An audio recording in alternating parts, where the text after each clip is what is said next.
ایک وقت کی بات ہے، ایک خوبصورت گاؤں میں ایک چھوٹا لڑکا رہتا تھا جس کا نام علی تھا۔ علی جسمانی طور پر تو چھوٹا تھا، لیکن اس کا دل بہت بڑا اور بہادر تھا۔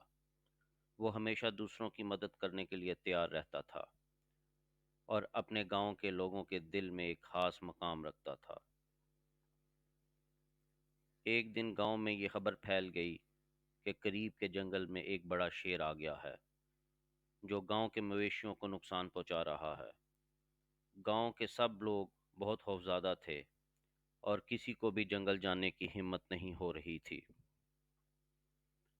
علی: میں جنگل جاؤں گا اور شیر کو بھگا دوں گا۔ گاؤں کے بزرگ: علی تم بہت بہادر ہو، لیکن شیر بہت خطرناک ہے، ہمیں تمہاری حفاظت کی فکر ہے۔ علی: میں ڈرنے والا نہیں ہوں، اللہ پر بھروسہ رکھتا ہوں اور مجھے یقین ہے کہ ہم اس مسئلے کا حل نکال لیں گے۔ علی نے کچھ ضروری سامان لیا اور جنگل کی طرف روانہ ہو گیا۔ اس کا دل مضبوط تھا اور اس کے خوف کو اپنے اوپر حاوی نہیں ہونے دیا۔ جنگل میں داخل ہونے کے بعد علی نے شیر کے پاؤں کے نشان دیکھے اور اس کے پیچھے چل پڑا۔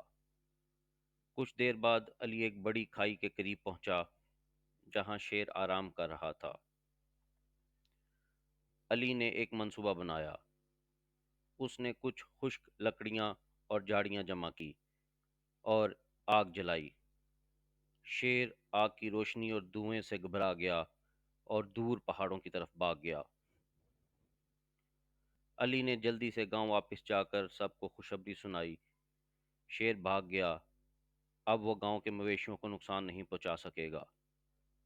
گاؤں کے لوگ علی کی بہادری پر بہت خوش ہوئے اور اس کی تعریف کی۔